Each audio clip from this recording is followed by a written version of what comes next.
As the summer approaches, many parents are wondering whether their children's summer camps will be able to open amid the coronavirus pandemic. The Centers for Disease Control and Prevention have released guidance for camp directors outlining the steps needed to be taken if they plan to open by the summer. The list includes testing, sanitary measures, increased social distancing, and employee training. However, the CDC does recommend that camps follow directions from state and local health officials. Jay Jacobs joins me now. He owns 3 sleepaway camps in upstate New York and Pennsylvania. He is also the New York State Democratic Chairman and Nassau County Democratic Chairman. Jay, thanks very much for being with us. Thank you very much. Thanks for having me. So do you think, Jay, that overnight camps and day camps will actually be able to open this summer? Well, I sure hope so. I think that's up to government to decide, and I know that they're working on that. I was very happy to see the CDC guidelines. I think they're very workable. Certainly, they go along with a lot of the protocols that most of the camps I've been talking to have already been working on. The camps have been very diligent to make sure that they can keep our campers and our staff safe. And while I know that there are a number of camps that have not felt comfortable looking toward opening, and in fact have decided that they're not going to try this year, most of the camps that I speak with and have been talking to are excited about camp this summer and are working hard to make sure it happens and happens safely. Well, let's talk about this preliminary guidance from the CDC. Do you think this guidance is going to be hard to follow, given the social and open nature of summer camps? Well, I think in the first portion of the guidelines, when you hit the first threshold, I think they talk about being able to assess and determine whether children are healthy and staff are healthy before they get to camp. Most of the camps I've been speaking with are going to engage in a very rigorous pre-test before campers and staff ever get to camp and for any visitors who come into camp.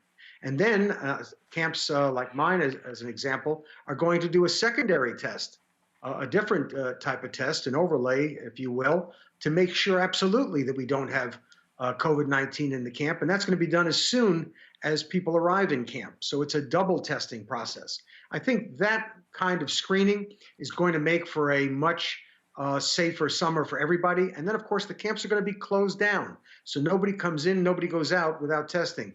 Everybody is in what we call this protected environment. And I think, again, that's another measure that it really even exceeds what the CDC is looking for us to do. So that's access to the camps themselves. What can families and campers expect day to day, you think? Well, I think day to day, look, parents have to recognize this. You know, the question isn't really between whether you should send your child to camp and take a risk of their safety or leave them home and have no risk. Unless you're prepared to lock children away in the house all summer long without seeing any friends, there's always going to be a risk. They're going to be out in the neighborhood playing basketball in somebody's driveway, at neighborhood pools, friends' pools. Maybe if a mall is open, they'll be at malls and hanging out. Social distancing with children is really a very tough nut, very difficult. So by our approach, testing, making sure that we know that the population that we have by multiple tests is not does not carry COVID-19. I think you've got a lot safer option, and I think it's less risky, frankly. Well, most of the children that attend your camps live in the tri-state area, and we know that more than 100 kids in New York State have tested positive for a mysterious illness that's believed to be linked to COVID-19. Are you concerned that this new sickness will further impact camps and enrollment in them? Of course I am. And it's not so much I'm concerned about the enrollment, because I think that'll be a matter of parents understanding the nature of this disease. But I mean, we have to watch out for children. The good thing about this particular Kawasaki type syndrome, and I've done an awful lot of reading and spoken to medical folks on this, is that it's very detectable, you know, with a rash and fever for several days. And we have medical staff right in camp. We've got doctors, in our case, multiple doctors and nurses on the grounds. They would pick up those symptoms in a flash. And if you get children medical care promptly, it's very curable. This is not something that you catch from another child. If someone in your cabin has this Kawasaki like syndrome, you're not going to get it. Only 1 in 10,000 children carry the gene that promotes this, and it has to be triggered by something else.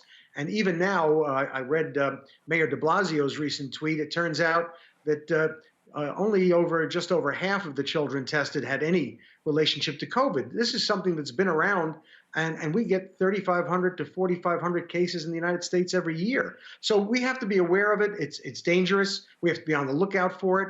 I've never run into trouble and gotten bit on the behind by anything I've been ready for. It's the things I don't know to look out for that I worry about. So Jay, looking ahead here, I mean, what is your plan if you can't open your camps this summer?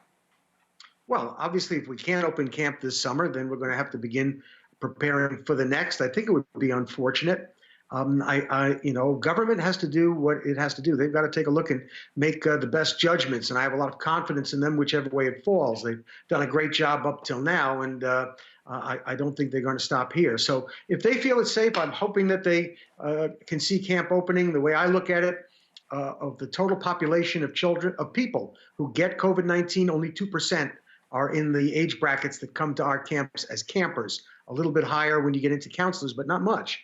And they do very well with this disease, although we've got to be on the lookout. And there have been, tragically, some bad outcomes, which we have to watch for. So, we're going to be cautious. We're going to test. Dr. Fauci said the other day in Congress that if you want to open the schools, it's all about testing. Well, camps are prepared to test. We're prepared to help the schools in September, see what works, see what doesn't work. And while I don't want to think of us as guinea pigs, I do want to think of us as being on the cutting edge of trying to work hard to keep children and our staff safe and lead the way and show how it's done. All right, Jay Jacobs. Jay, thanks very much for sharing your perspective with us. Thanks for having me.